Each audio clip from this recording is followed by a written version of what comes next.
नमस्कार दोस्तों, मेरा नाम है Chand Kuba and welcome to my channel. आज की इस वीडियो में हम बात करेंगे आवर पास्ट पार्ट वन जो कि 6th क्लास की एनसीईआरटी बुक है। आवर पास्ट पार्ट वन उसके चैप्टर नंबर 5 की, that is kingdoms king and an early Republic. देखिए, इससे पहले जो हम चैप्टर्स कवर करके आए हैं उसमें ऑलरेडी हम बात कर चुके हैं स्टोन एज की। स्टोन एज के बाद हमने बात की थी इंडस वैली सिविलाइजेशन की। इंडस वैली सिविलाइजेशन के बाद हमने बात की थी वैदिक एज की। वैदिक एज में भी हमने जो बात की थी वो ऋग वैदिक एज की बात की थी, ऋग वैदिक एज की बात की। नाउ अब जो हमने बात करनी है लेटर वैदिक एज की। सो लेटर वैदिक एज, राइट। सो इस पीरियड के बारे में हम यहाँ पे इंफॉर्मेशन इकट्ठा करेंगे। How some man became rulers, ये आज का हमारा पहला टॉपिक है, राइट। देखिए, यहाँ पे शुरुआत की गई है आज के सिस्टम से। आज यहाँ पे बताया गया है कि आज जो है हम डेमोक्रेसी में विश्वास रखते हैं।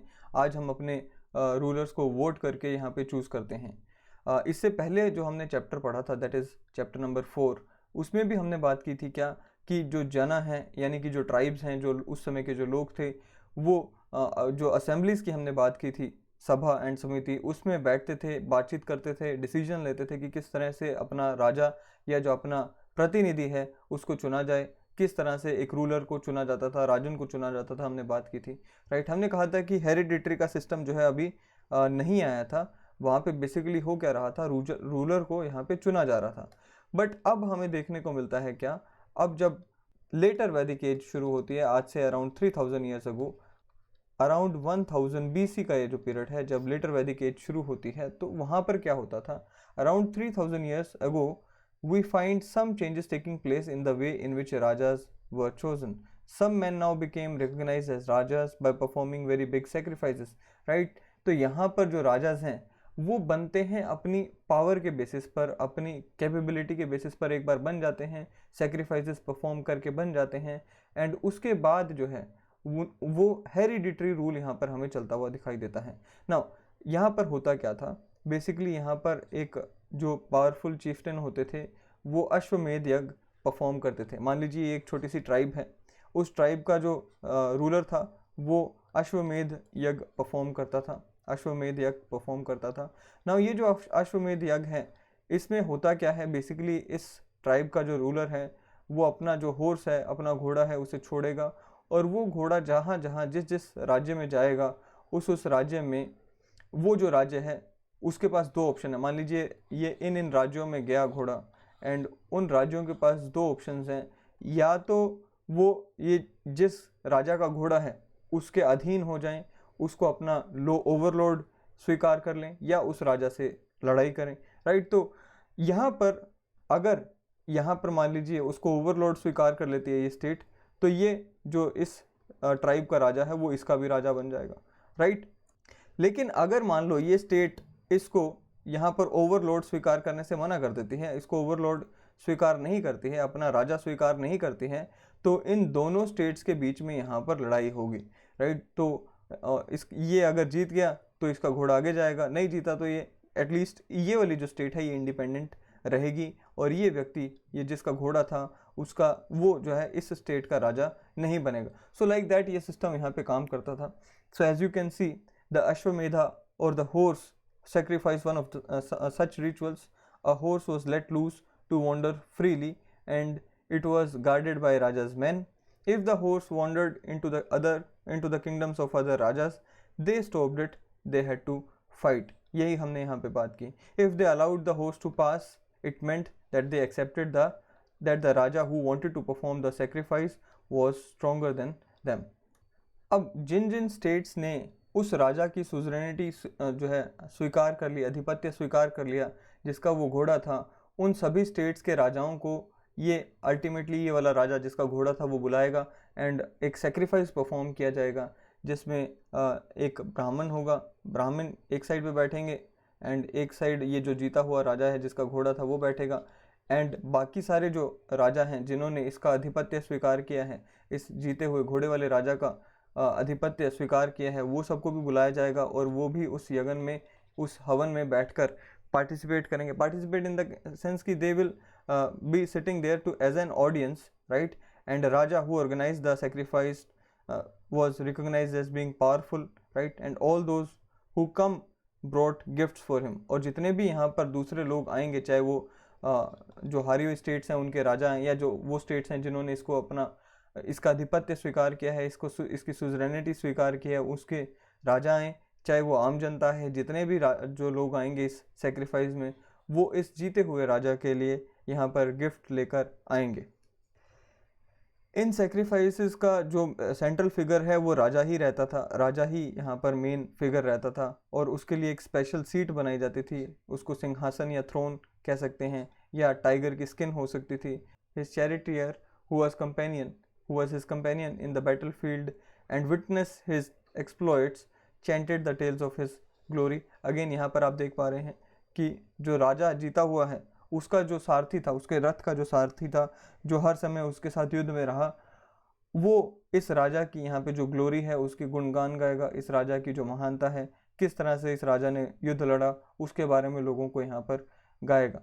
His relatives, especially his wives and sons, had to perform a variety of minor rituals. Right now, other rajas were simply spectators who had to sit and watch the performance of the sacrifice, as we just discussed above.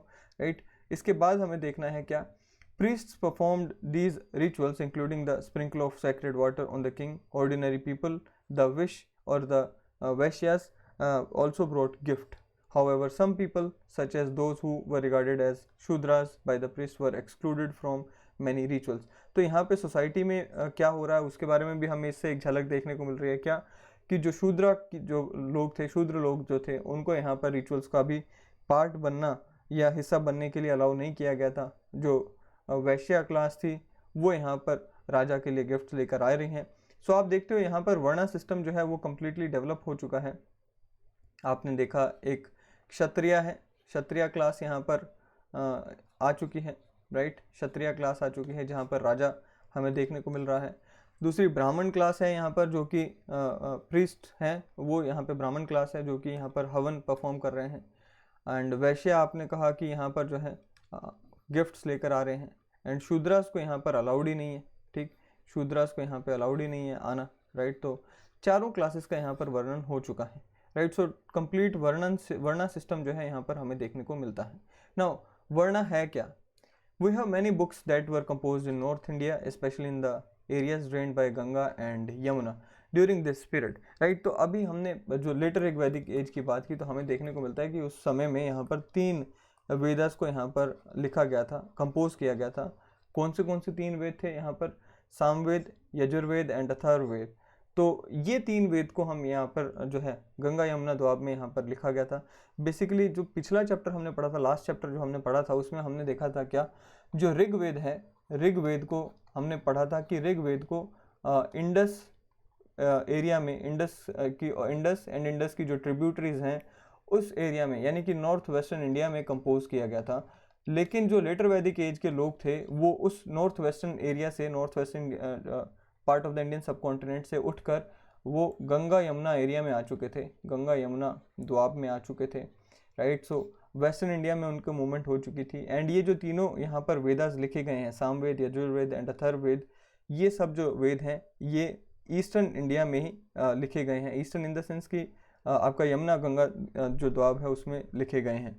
ये जो तीनों वेद हैं, these were composed by the priest and described how rituals were to be performed.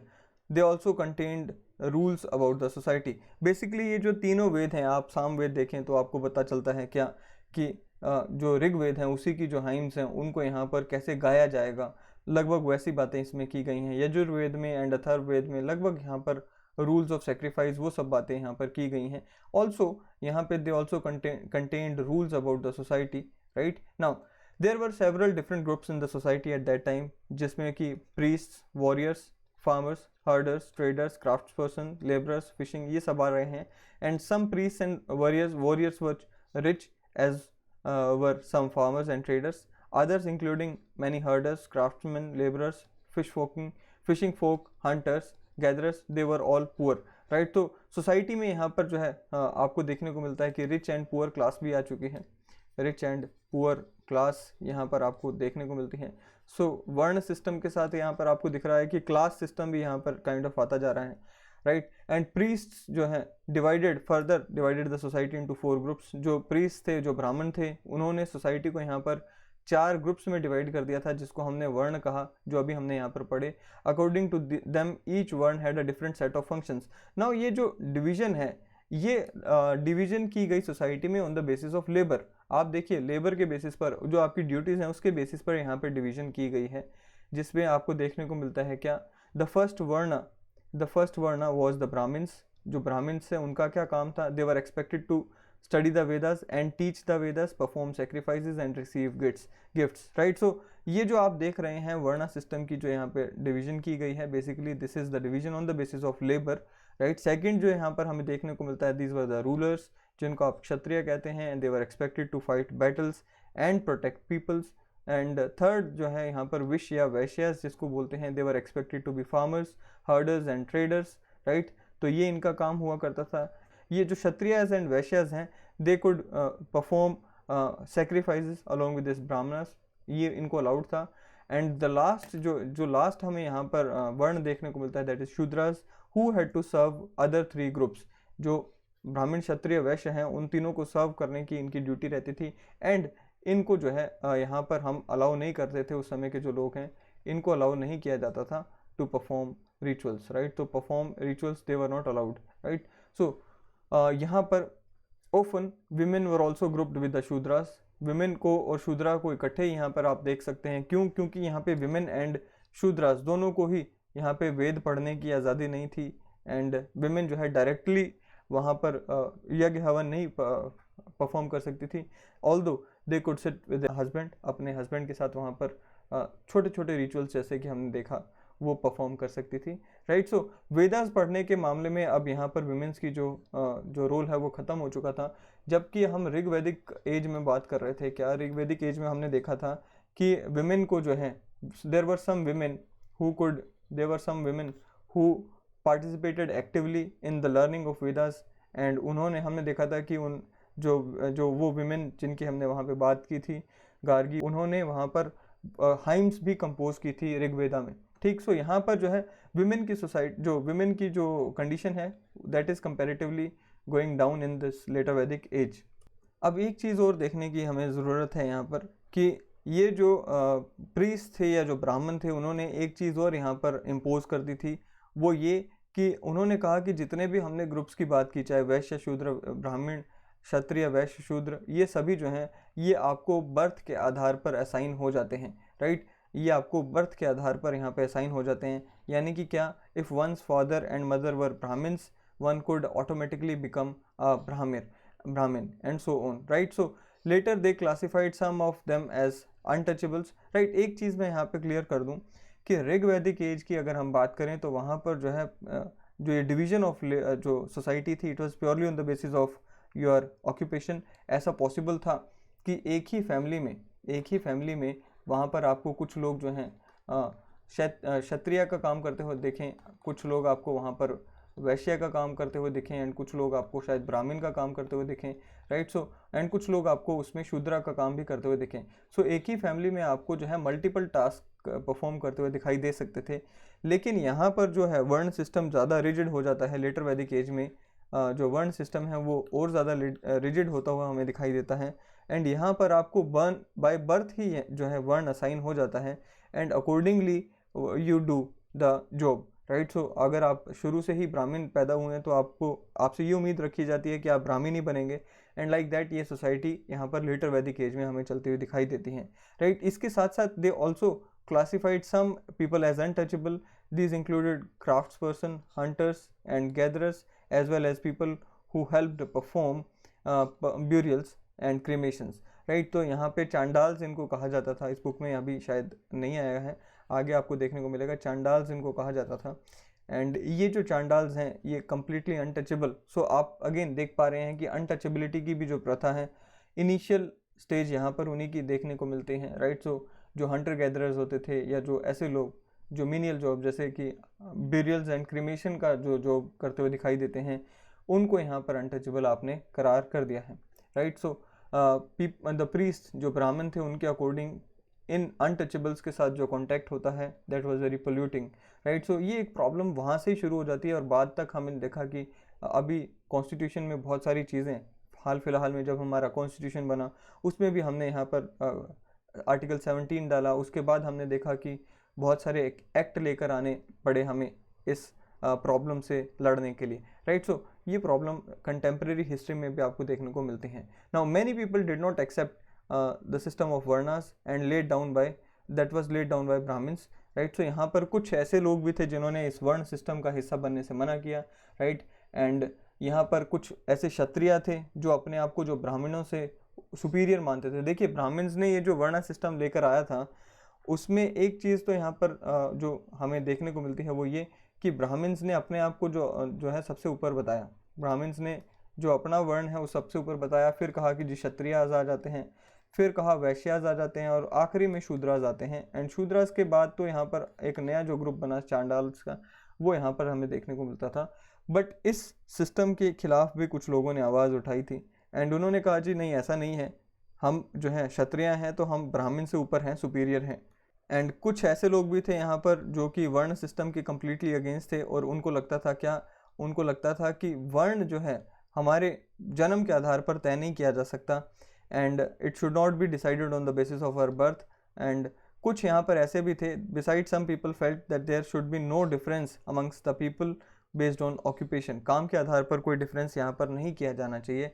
Other felts that everybody should be able to perform rituals, सबको यहाँ पर rituals को perform करने का जो अधिकार मिलना चाहिए। And others condemn the practice of untouchability, right. So हर तरह के लोग हमें यहाँ पे देखने को मिलते हैं। बट वर्ण सिस्टम वाले जो ब्राह्मण्स हैं वो थोड़े यहाँ पे हमें ज़्यादा देखने को मिलते हैं नंबर में, right. Also there were many areas in the subcontinent such as northeast where social and economic differences were not very sharp and where the influence of priests was limited। so ये कुछ areas तो ऐसे भी थे north east के जैसे हमारे areas है जहाँ पर ये वर्ण सिस्टम जो है अभी इतना ज़्यादा नहीं आया था एंड जो लोगों में भी सोशल एंड इकोनॉमिक डिफरेंस है वो ज़्यादा जो शार्प नहीं था। इक्विटेबल सी सोसाइटी हमें देखने को मिलती है, राइट। सो नेक्स्ट अब बात करते हैं जनपदास की।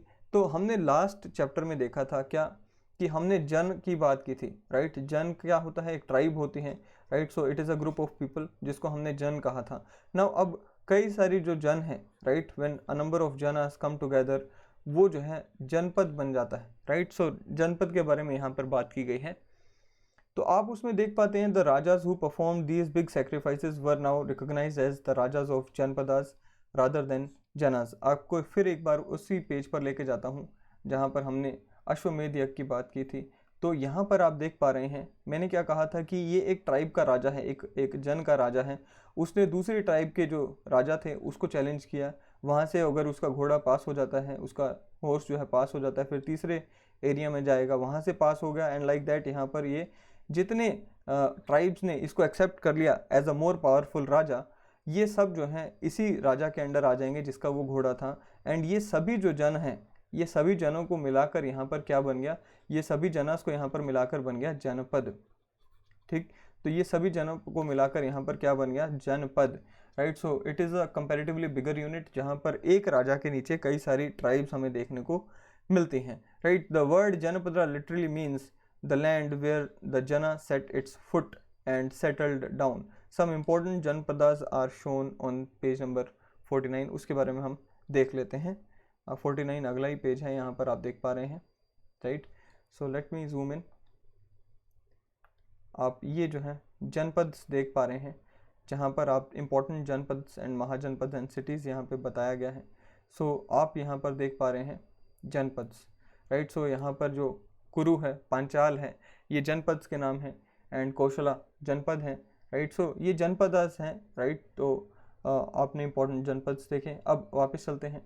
Archaeologists have excavated a number of settlements in these Janpadas such as Purana Kila in Delhi, Hastinapur in Meerut, Atranji Kheda in Eta, that the last two are in UP, right? Meerut and Atranji Kheda ये UP में है।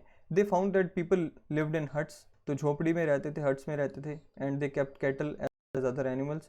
They also grew a variety of crops like rice, wheat, barley, pulses, sugar cane, sesame and mustard. आप ये जो इनकी जो pottery है, इनके जो बर्तन हैं उसके बारे में यहाँ पे बताया है।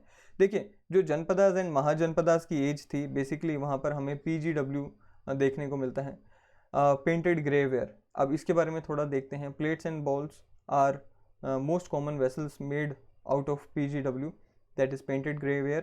These are the extremely fine to touch with a nice smooth surface. Perhaps these were used on special occasions for important people and to serve special food.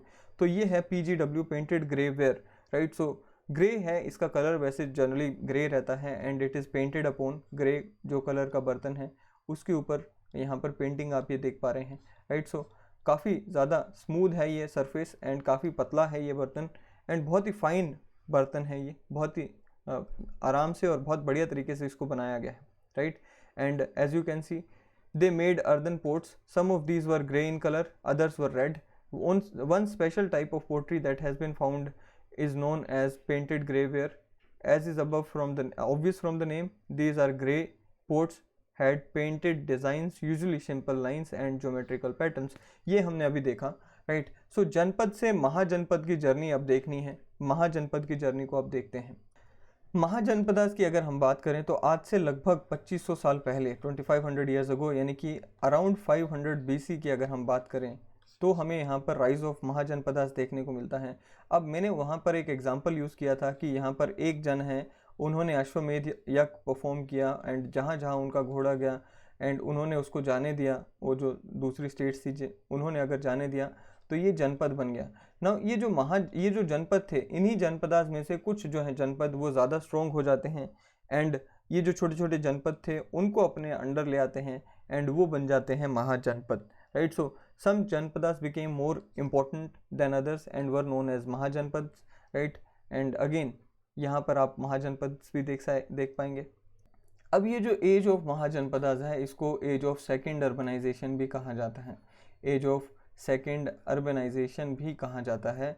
Second urbanisation क्यों? First urbanisation was the Indus valley civilisation, first urbanisation was age of Indus valley civilisation, IVC।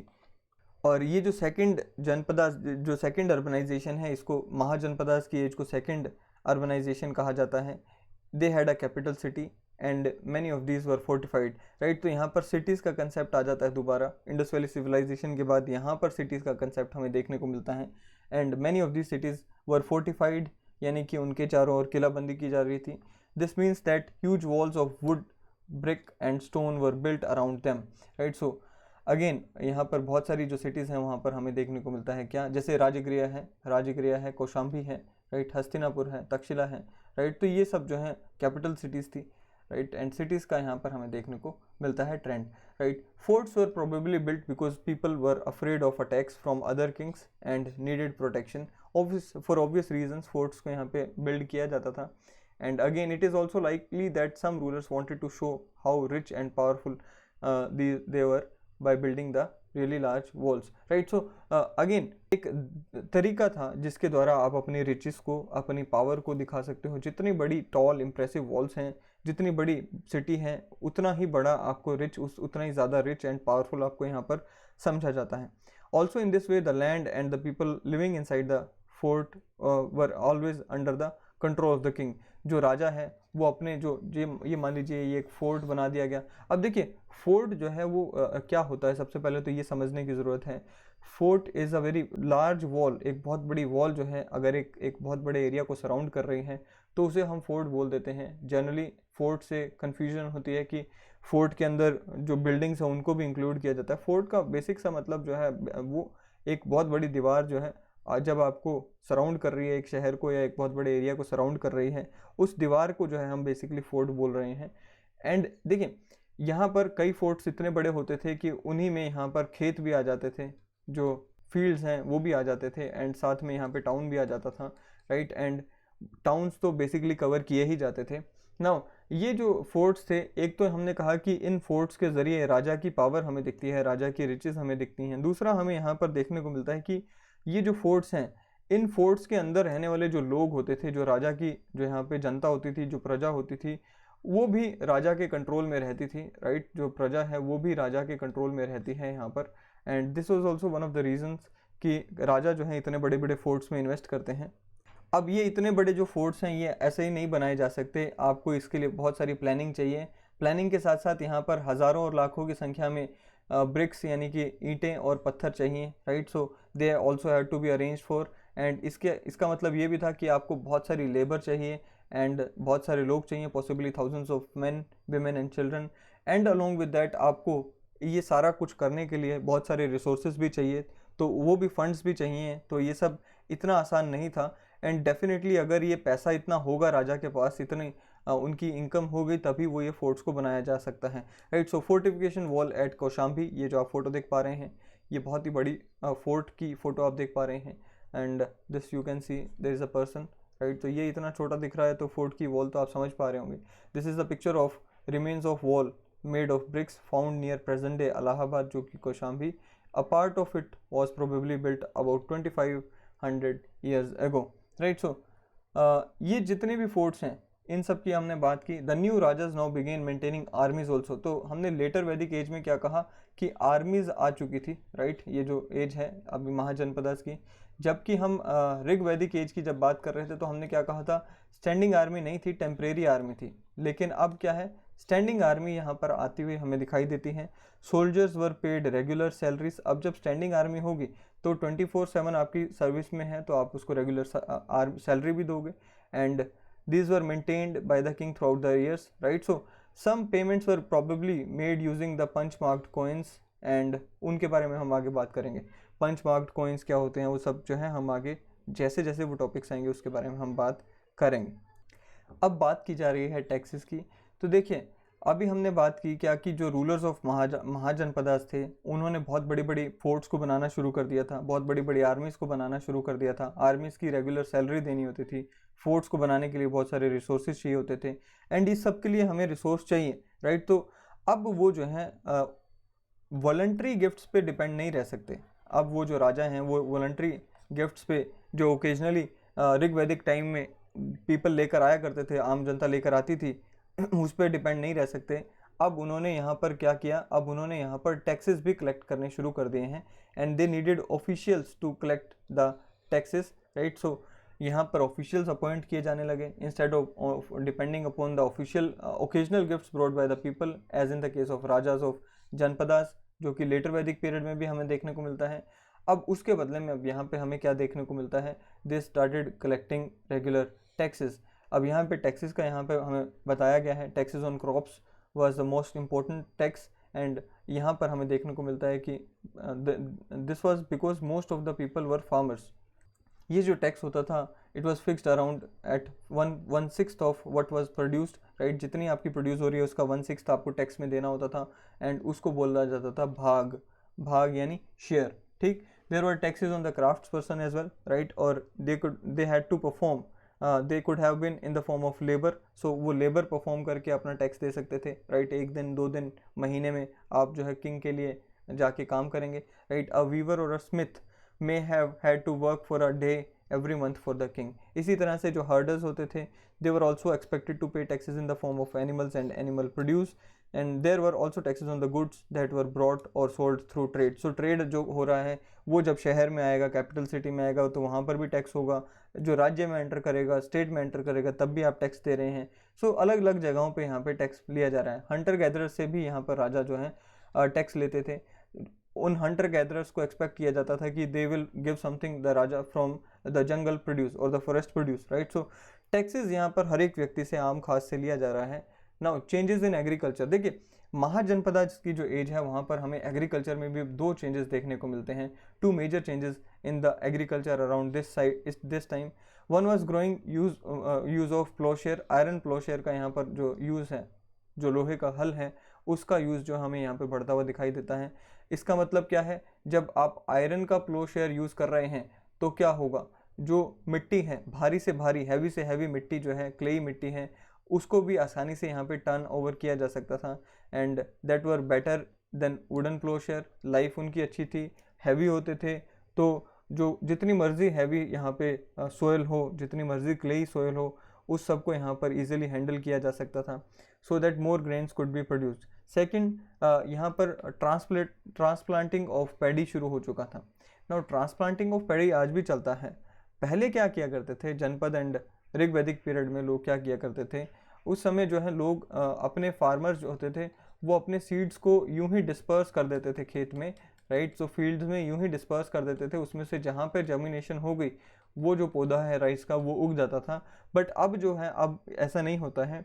अब यहाँ पर पहले जो है जो farmers थे एक छोटे एरिया में सभी जो राइस के सीड्स हैं उनको यहाँ पर प्लांटिंग करते हैं उनकी, एंड वो जो सीड्स हैं वो थोड़े से ग्रो हो जाते हैं, सीडलिंग्स ग्रो हो जाते हैं, तब वहाँ से उनको निकाल कर पूरे के पूरे बड़े खेत में ट्रांसप्लांट कर दिया जाता है थोड़े से डिस्टेंस पे, एंड प्रॉपर यहाँ पर ट्रांसप्लांटेशन होती है, प्रॉपर केयर होती है यहाँ पर। एंड लाइक दैट यहाँ पर हमें देखने को मिलता है क्या कि ये जो ट्रांसप्लांटेशन वाला प्रोसेस है इसमें chances of success are much higher than the earlier process of spreading the seeds, right. So ये दो यहाँ पर हमें जो चीज़ें हैं देखने को मिलती हैं, and this led to increase production as many more plants survived. However it was back breaking work, and ये बहुत टफ काम रहता था जो ट्रांसप्लांटेशन का काम है, राइट। एंड इसमें generally slave man and women जो दास और दासीज जो होती थी उनको यहाँ पर इंक्लूड किया जाता था, उनसे ये लेबर ली जाती थी। Landless agricultural labours had to do this work, right. So कामकार्स जो हैं, कमक्कर्स जो हैं, उन सब से यहाँ पर ये लेबर ली जा रही है। अ क्लोजर लुक, सबसे पहले यहाँ पे मगध की बात की गई है। तो देखिए हमने क्या कहा कि अराउंड 500 BC यहाँ पर जो है महाजनपद बन चुके थे, एंड ओवर 200 ईयर्स यानी कि अराउंड 300 BC का समय आते आते मगध जो है यहाँ पर सबसे ज़्यादा इम्पोर्टेंट एंड सबसे ज़्यादा पावरफुल महाजनपद बन चुका था in around about 200 years, right. So यहाँ पर कारण था, सबसे बड़ा कारण क्या था, many rivers such as Ganga, Son had flowed through this area, right. यहाँ पे जो कई सारी इंपॉर्टेंट रिवर्स हैं मगध में, जो कि गंगा और सोन सबसे इम्पोर्टेंट है, and this was important for transport, water supplies, making land fertile, right. सबसे ज़्यादा इम्पोर्टेंट तो पानी ही रहता है, तो ट्रांसपोर्ट के लिए, वाटर सप्लाईज एंड लैंड को फर्टाइल बनाने के लिए ये सबसे इम्पोर्टेंट था। एंड यहाँ पर हमें देखने को मिलता है कि some parts of Magadh were forested also, तो वहाँ से हमें कई सारे एलिफेंट्स की सप्लाई मिल जाती थी जो कि फॉरेस्ट में रहते थे, उनको कैप्चर करके उनको ट्रेन किया जाता था आर्मी के लिए, तो आर्मी आपकी स्ट्रॉन्ग हो गई। सो यहाँ पर आप देखते जाएं, सबसे पहले लैंड यहाँ पर फर्टाइल हो गई, फर्टाइल लैंड हो गई, क्यों, क्योंकि यहाँ पर आपकी जो वाटर की अवेलेबिलिटी है, राइट। दूसरी यहाँ पर आपको वाटर की अवेलेबिलिटी के कारण यहाँ पर वाटर सप्लाई में कोई इशू नहीं आ रहा है, जनता को कोई इशू नहीं आ रहा है। एंड तीसरा आपको यहाँ पर जो है फॉरेस्ट होने के कारण आपको यहाँ पर क्या देखने को मिल रहा है, एलिफेंट्स की सप्लाई हो रही है। सो एलिफेंट्स की जब सप्लाई हो रही है तो आपकी आर्मी स्ट्रॉन्ग हो गई, right. And forest also provided would for building houses, carts and chariots, right. So forest से ही आपको यहाँ पर वुड आ रही है, लकड़ी आ रही है, जिससे आप घर बना रहे हो, कार्ट्स बना रहे हो, एंड चैरियट्स बना रहे हैं, राइट। सो रथ बना रहे हैं, ठीक। सो एक ये आपको यहाँ पर जो इकोनॉमी को बूस्ट मिल रहा है। बिसाइड देर आर आयरन और माइंस, राइट। सो इस एरिया में आयरन और माइंस भी आपको देखने को मिलती हैं, गया रीजन में, एंड देन छोटा नागपुर प्लेट्यू, वो सब जगह पर, राइट। सो ये जो आयरन था that could be tapped to make strong tools and weapons. So iron technology का यहाँ, आयरन जो मेटल है उसका यूज़ करके यहाँ पर हमें सुधार देखने को मिलता है इकोनॉमी में। आपने अभी बात की हल की, लोहे के हल की, एंड उसी तरह से यहाँ पे वेपन्स आ गए तो आर्मी भी और स्ट्रॉन्ग हो जाती है। Magadha had two very powerful rulers. तो इसके साथ साथ ये जो जितने भी फैक्टर्स आपने पढ़े, इसके साथ साथ यहाँ पर एक सबसे बड़ा जो फैक्टर होता है वो लीडरशिप का होता है।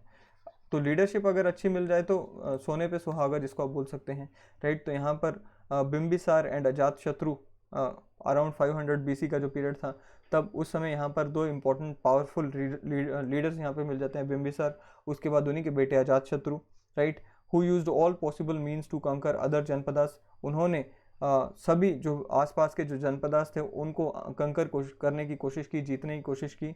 इसके बाद महापद्म नंद आते हैं, एक इम्पॉर्टेंट रूलर हैं नंद डायनेस्टी के, जिन्होंने और ज़्यादा एफर्ट्स किए जो मगध है उसको ग्लोरियस हाइट्स तक लेके जाने के लिए।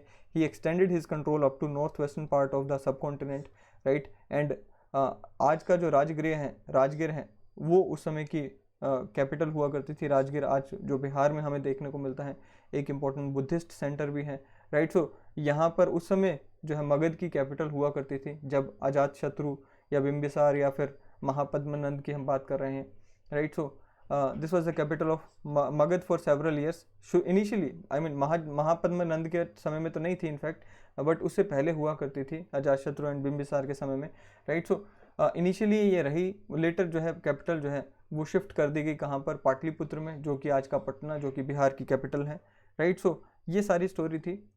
नंद डायनेस्टी के बाद हमें देखने को मिलता है जो मगध है वहाँ पर मौर्याज आ जाते हैं। मौर्याज में हमें यहाँ पर चंद्रगुप्त मौर्य देखने को मिलते हैं, चंद्रगुप्त मौर्य, फिर उनके बेटे आते हैं, फिर अशोक आ जाते हैं, राइट। सो यहाँ पर लाइक दैट यहाँ पर मौर्यन डायनेस्टी आ जाती है, right. So at the same time around 2300 years को जब इधर चंद्रगुप्त मौर्य आते हैं, चंद्रगुप्त मौर्य के कंटेम्प्रेरी हैं, आज से अराउंड 300 बीसी के आसपास की मैं बात कर रहा हूँ, to be very precise 325 BC के आसपास की मैं बात कर रहा हूँ।